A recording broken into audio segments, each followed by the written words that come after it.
বিরতির পর আবারও স্বাগত। নতুন ঋতু, নতুন মাস, গরমেতে হাঁসফাঁস। বৈশাখের গরমে হাঁসফাঁস জনজীবন এবং রাজ্যের আকাশ আংশিক মেঘলা রয়েছে এবং বজ্রবিদ্যুৎ বা বিদ্যুতের সম্ভাবনা রয়েছে কিনা বা আগামী দিনে বৃষ্টির সম্ভাবনা থাকছে কিনা, নতুন সপ্তাহের আগে বা শেষান্তে কি থাকছে সপ্তাহের শেষান্তে, আবহাওয়া বদলের কোনো ইঙ্গিত কি মিলছে কিনা সেই বিষয়ে জানবো আবহাওয়া দপ্তর এবং আমাদের প্রতিনিধি রয়েছেন শতাব্দী। শতাব্দী, কি জানা যাচ্ছে আবহাওয়ার পূর্বাভাসে আগামী 24 ঘন্টা এবং আগামী সপ্তাহে কি পূর্বাভাস রয়েছে?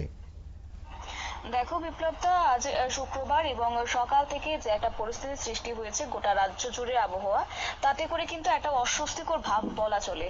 এবং বেশ কয়েকদিন ধরে রাজ্যের যে তাপমাত্রা, সেটা কিন্তু পারদটা কিন্তু অনেকটা কখনো বা ঊর্ধ্বমুখী কখনো বা নিম্নমুখী পারদের উঠানামা করছে। আর যার জেরে একটা অস্বস্তিকর পরিস্থিতির সৃষ্টি হচ্ছে, সঙ্গে রয়েছে আর্দ্রতা জনিত একটা পরিস্থিতি।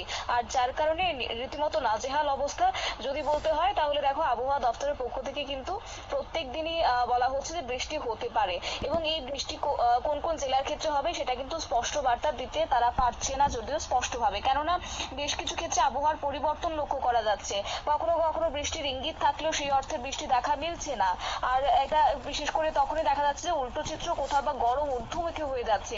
আর এর ভোগান্তির শিকার হতে হচ্ছে গোটা রাজ্যবাসীকে। অর্থাৎ এক কথায় যদি বলতে হয় যে বৈশাখে তোমার হাঁসফাঁস দশা হয়ে দাঁড়াচ্ছে। সকালবেলার দিকে যদি রাস্তায় বেরোয় তাহলে সেটাও যেন দায়ী হয়ে দাঁড়াচ্ছে, কারণ রাস্তায় বেরোনোটা এক প্রকার গলদঘর্ম হতে হচ্ছে আমজনতাকে। এবং এরই মাঝে তাপপ্রবাহেরও একটা পূর্বাভাস দেওয়া হচ্ছে আবহাওয়া দপ্তরের পক্ষ থেকে। যদিও হ্যাঁ, গত 24 ঘন্টার কথা যদি বলতে হয়, তাহলে রাজ্যের 1 থেকে 2 জেলাতে কিন্তু একটা হালকা বৃষ্টি কিংবা তোমার মাঝারি বৃষ্টিপাত লক্ষ্য করা গেছে। আর সেই বৃষ্টিপাতটা হচ্ছে তোমার বৈশাখী, যে কাল বৈশাখীর একটা দাপট, সেই দাপটের কারণে কিন্তু লক্ষ্য করা যাচ্ছে। যদিও তোমার দিল্লির মৌসুম ভবন আগামভাবে বলে দিয়েছিল যে এই বছরের যে তাপমাত্রা, সেটা কিন্তু প্রত্যেকটা রাজ্যের ক্ষেত্রে রেকর্ড সংখ্যক তাপমাত্রা হতে পারে, পারদের ঊর্ধ্বমুখিতা হতে পারে, তবে বৃষ্টির সেই রেকর্ড লক্ষ্য করা যাবে না। কারণ এই বছর বৃষ্টি অনেকটাই কম হবে, বিশেষ করে তাপমাত্রার ঊর্ধ্বমুখিতা রীতিমতো চোখ রাঙাতে শুরু করেছে। এবং তারপরে আসছে গোটা রাজ্যের পরিস্থিতি এখন কেমন রয়েছে, কিংবা আগামী দিনে সেক্ষেত্রে বৃষ্টিপাত হবে কিনা, আর যদি হয় তাহলে কত শতাংশের বৃষ্টিপাত সম্ভাবনা রয়েছে। সব মিলিয়ে রাজ্যবাসীর প্রত্যেক দিন কিন্তু প্রশ্ন থেকেই যাচ্ছে।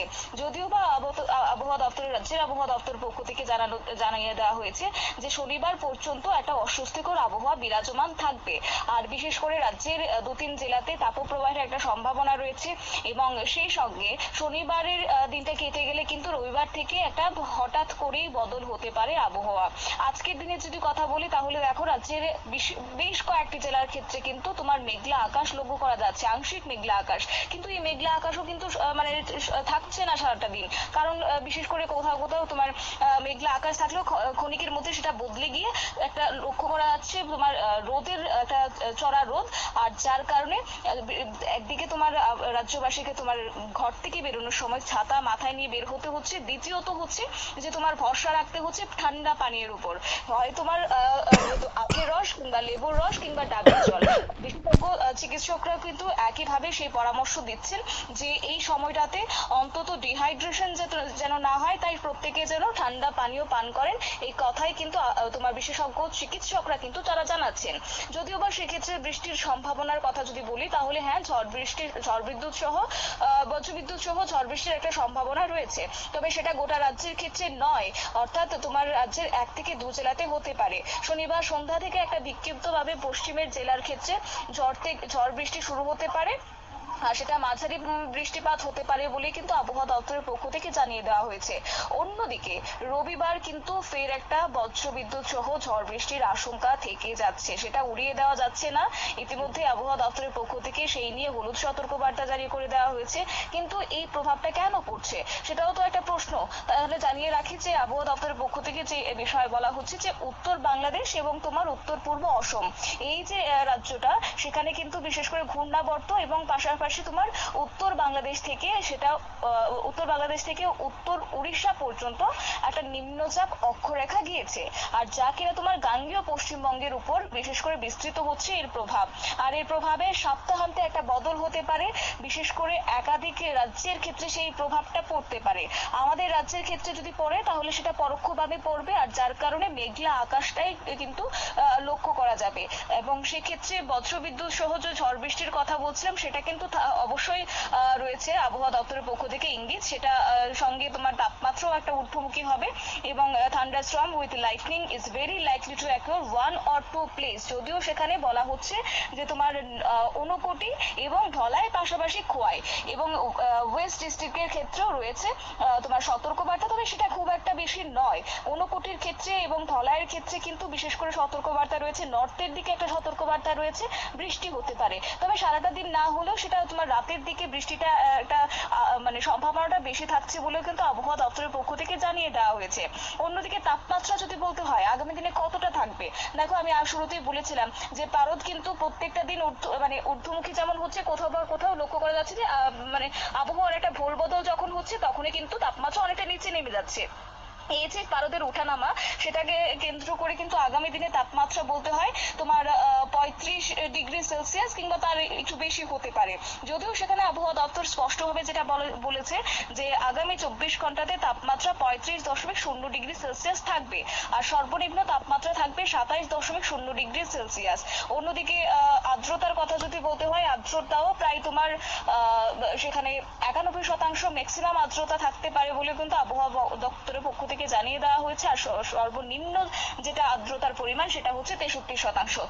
মোট কথা বলতে পারি আর্দ্রতা জনিত একটা অস্বস্তিকর পরিস্থিতিও সৃষ্টি হতে পারে। আর যদি আজকের দিনে তাপমাত্রা বলতে হয় তাহলে দেখো এখন ঘড়ির কাঁটায় প্রায় 12টা বেজে তোমার 34 মিনিট, এই সময়টাতে দাঁড়িয়ে কিন্তু তাপমাত্রা ছুঁয়ে গেছে তোমার 33°ও অধিক, অর্থাৎ এই মুহূর্তে 34° পর্যন্ত রয়েছে। কিন্তু গোটা দিনের হিসেব যদি বলতে হয় তাহলে 35.8°C ম্যাক্সিমাম তাপমাত্রা থাকবে, যেটা কিনা স্বাভাবিকের থেকে প্লাস হচ্ছে 2.5°C, অত্যন্ত ঊর্ধ্বমুখী। পাশাপাশি নিম্ন যেটা সর্বনিম্ন তাপমাত্রার কথা বলা হচ্ছে 27.8°C, স্বাভাবিকের থেকে এখন যদি বলতে হয় তাহলে সেটা প্লাস 5.6°C, স্বাভাবিকের থেকে 5.6°C বৃদ্ধি পেয়েছে গত দিন থেকে। আর সব মিলিয়ে বলা চল এই পারদের ঊর্ধ্বমুখিতাকে কেন্দ্র করে এখন জনজীবন হাঁসফাঁস অবস্থা, বৈশাখীর এই গরম রীতিমতো একটা ঘর্মাক্ত পরিস্থিতি সৃষ্টি হচ্ছে, পাশাপাশি নাজেহাল হতে হচ্ছে গোটা রাজ্যবাসীকে।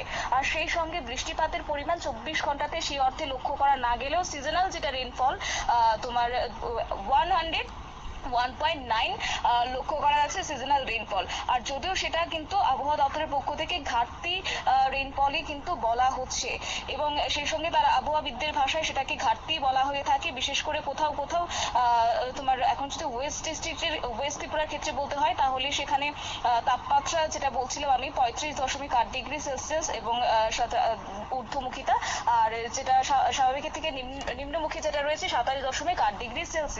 সঙ্গে তোমার ওয়েস্ট ত্রিপুরার ক্ষেত্রে যদি আর্দ্রতার পরিমাণ বলতে হয় তাহলে 93% সর্বোচ্চ আর্দ্রতা, আর সর্বনিম্ন আর্দ্রতা 56%। পাশাপাশি জেলা ভিত্তিক জমি যদি আমি আরেকটু এগোই, যেখানে রয়েছে সিপাহীজলা, খোয়াই রয়েছে, গোমতী রয়েছে, তাহলে আমি সিপাহীজলার ক্ষেত্রেই বলি যে 100% কিন্তু আর্দ্রতার পরিমাণ সেখানে থাকতে পারে আজকের দিনে, আর সর্বনিম্ন সেটা হচ্ছে 45% আর্দ্রতা।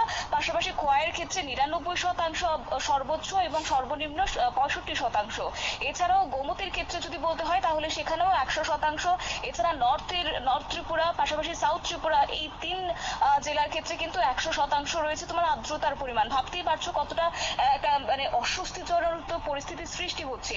পাশাপাশি সর্বনিম্ন তোমার যদি আর্দ্রতার পরিমাণ বলতে হয় তাহলে 63% কিংবা তোমার 66% কিন্তু রয়েছে গোমতী, একই সঙ্গে নর্থ ত্রিপুরা, পাশাপাশি সাউথ ত্রিপুরা, এই 3 জেলাগুলির ক্ষেত্রে কিন্তু আপাতত তোমার এই আর্দ্রতার পরিমাণ এটাই থাকছে, যদিও বা সেখানে শুষ্ক আবহাওয়ায় থাকবে বলে আবহাওয়া দপ্তরের পক্ষ থেকে জানিয়ে দেওয়া হচ্ছে। তবে দেখা যাক যে বৃষ্টিপাতের ইঙ্গিত আবহাওয়া দপ্তরের পক্ষ থেকে আগামী 24 ঘন্টার জন্য দেওয়া হচ্ছে, এটা কোন কোন জেলার ক্ষেত্রে হয় সেই অবশ্য পরবর্তী আপডেটের জন্য আমাদের লক্ষ্য রাখতে হবে। বিপ্লবদা, শতাব্দী, আরেকটা কথা জানতে চাইবো যে যেখানে বৃষ্টির সম্ভাবনা আবহাওয়া দপ্তর বলবে, তবে সেক্ষেত্রে আমরা এই সপ্তাহের মাসের শুরুতে দেখেছিলাম ঊর্ধ্বমুখী যখন তাপমাত্রা ছিল সেখানে 30 এবং 21 ডিগ্রি, কিন্তু আজ শুক্রবার যখন শুক্রবারের এই সকালে 35 ডিগ্রি সর্বোচ্চ এবং সর্বনিম্ন গেল 27.8। তো আগামীকাল সপ্তাহের শেষ দিনে আবহাওয়া দপ্তর কি বলেছে যে টেম্পারেচার কতটুকু বাড়তে পারে, সম্ভাবনা কি বাড়ার সম্ভাবনা রয়েছে না স্বাভাবিক থাকবে, কি বলেছে আবহাওয়া দপ্তর? দেখো, আবহাওয়া দপ্তরের পক্ষ থেকে কিন্তু আগে ভাগে আমি যদি বলতে হয় তাহলে বিগত এক মাসের বুলেটিন যদি আমরা দেখি তাহলে কিন্তু তারা আগে থেকেই বলেছিল যে এপ্রিল, মে এবং জুন এই 3টি মাস মানে তোমার তাপমাত্রার ঊর্ধ্বমুখিতার কারণে রীতিমতো ভোগান্তিতে পড়তে হবে মানে রাজ্যবাসীকে। আর সেই মোতাবেক সেই পূর্বাভাস মতোই কিন্তু এক প্রকার ঘর্মাক্ত পরিস্থিতির সৃষ্টি হচ্ছে, পাশাপাশি তো রয়েছে আর্দ্রতাজনিত একটা প্রভাব। আর এই উভয়ের জাতাকলে এখন রাজ্যবাসী রয়েছে। এবং যে কথা তুমি বলছিলে যে সপ্তাহান্তে আবহাওয়ার যে বদলের কথা, সেটা কেমন হতে পারে বা তাপমাত্রা আদৌ স্বাভাবিকের কাছাকাছি থাকবে কিনা, এটা সব থেকে বড় প্রশ্ন হয়ে দাঁড়ায় প্রত্যেক দিনই রাজ্যবাসী মনে। দেখো, সেক্ষেত্রে জানিয়ে রাখি যে তাপমাত্রা আগামী 24 ঘন্টার জন্য কিন্তু 35.0 ডিগ্রি সেলসিয়াস বলা হচ্ছে, অর্থাৎ স্বাভাবিকের থেকে কিন্তু 1 থেকে 2 ডিগ্রি সেলসিয়াস বৃদ্ধি পাচ্ছে তাপমাত্রা। সেটা তুমি শুধুমাত্র শহর আগরতলায় নয়, একই সঙ্গে আগরতলা প্লাস তোমার যে পাশাপাশি যে সংলগ্ন যে এলাকাগুলি রয়েছে এবং এছাড়াও যদি আমি গোটা জেলার ক্ষেত্রে, রাজ্যের বিভিন্ন জেলার ক্ষেত্রে যদি বলি তাহলে কিন্তু সেই পরিস্থিতি লক্ষ্য করা যাবে। হ্যাঁ, তবে জেলাভিত্তিক একটা পার্থক্য অবশ্যই থেকে থাকে, কারণ তোমার বিশেষ করে ঊনকোটির ক্ষেত্রে কখনো কখনো বৃষ্টিপাতের ইঙ্গিত থাকে। তাই সেই জায়গায় দাঁড়িয়ে মেঘ যখন জমাট বাঁধবে তখন কিন্তু সেখানে বৃষ্টি হবে, সেটা আবহাওয়াবিদরা বারবারই বলে থাকে। আর যদি বৃষ্টিপাত হয় তাহলে কিন্তু কিছুটা হলেও তাপমাত্রা একটু নেমে যাবে। আর যদিও ক্ষেত্রে সেখানে সেটা 30 ডিগ্রির উপর যে হবে সেটা আর বলার অপেক্ষা রাখে না। আবহাওয়া দপ্তরের পক্ষ থেকে বলা হচ্ছে যে তাপমাত্রা আগামী কয়েকটা দিন 30 ডিগ্রির উপরেই থাকবে, কখনো কোথাও 35 ডিগ্রি, কোথাও বা সেটা ছাড়িয়ে যাবে 36 ডিগ্রি, কোথাও বা সেটা 37 ডিগ্রি থাকবে। আর যার কারণে এই অস্বস্তিকর একটা গরম অনুভূত হবে। কিন্তু হ্যাঁ, স্বস্তির খবর হচ্ছে রাজ্যের ক্ষেত্রে কিন্তু 40 ডিগ্রি তাপমাত্রা পেরোবে না। যদি আমি শুধুমাত্র রাজ্যের কথা না বলি, এছাড়াও যদি আমি পার্শ্ববর্তী রাজ্য তোমার পশ্চিমবঙ্গের কথা যদি বলি তাহলে কিন্তু সেখানে তাপমাত্রা অনেকটাই মানে অবস্থা খুবই ভয়ঙ্কর, কারণ সেখানে 40 ডিগ্রি তাপমাত্রা সেখানে পেরিয়ে গেছে। যদিও সেখানে বৃষ্টির সম্ভাবনা অনেকাংশে থাকছে, আর তার কারণে কিছুটা সেখানকার রাজ্যবাসীরা একটা স্বস্তি তাদের মিলছে। কিন্তু হ্যাঁ, মোটামুটি স্বস্তি মিললেও পুরো অর্থে কিন্তু স্বস্তি তারা পাচ্ছে না, কেননা 40 ডিগ্রি তাপমাত্রা সেখানে ছুঁয়ে গেছে। এছাড়াও তাপপ্রবাহের একটা ভয়ঙ্কর ইঙ্গিত সেখানে রয়েছে। তাই সেই জায়গার ছবি যদি দেখতে হয় তাহলে আমাদের রাজ্য কিছুটা হলেও তোমার স্বস্তি মিলছে, কারণ সেখানে কিন্তু আপাতত আমাদের রাজ্যের ক্ষেত্রে 40 ডিগ্রি তাপমাত্রা পেরোনোর কোনো সম্ভাবনা নেই।